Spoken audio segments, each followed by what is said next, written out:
First, did you expect to be here for 10 days? Yeah, Yeah. God willing. And you know, people talked about, how many times have y'all talked about me leaving here? None of it's been correct.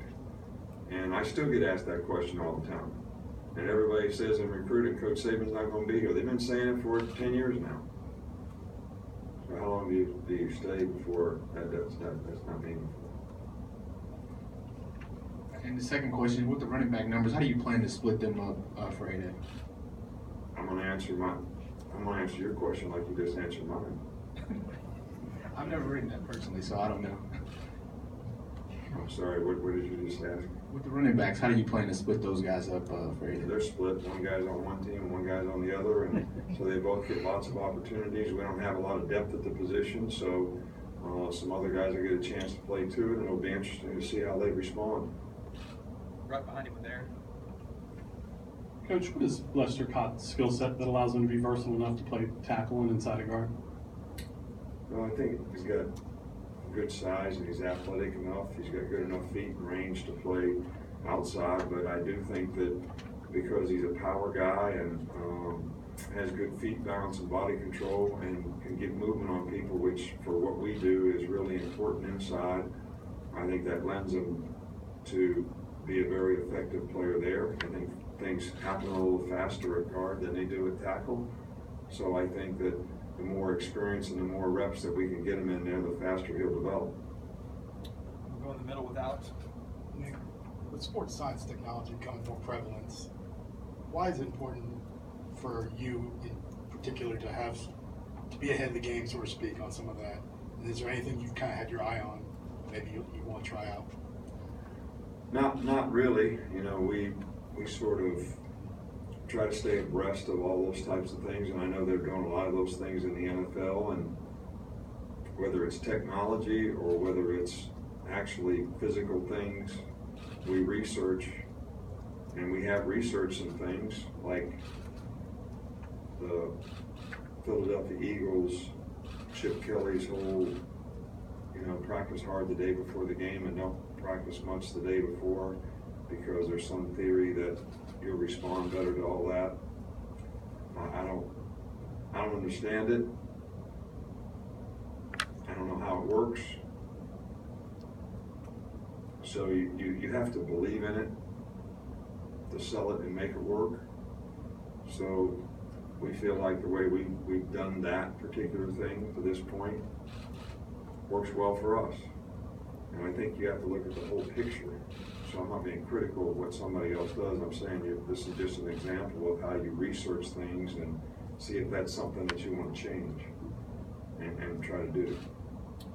Back over here with Michael. With Blake Barnett, where have you seen progress this spring, and what does he need to still do to improve moving forward?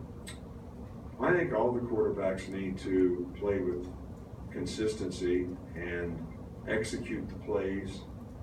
Don't try to make a play when the play's not there.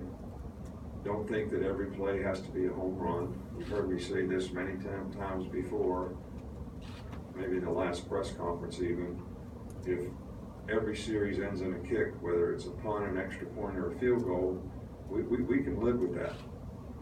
We can't live with turning the ball over, so all the quarterbacks need to take care of the ball.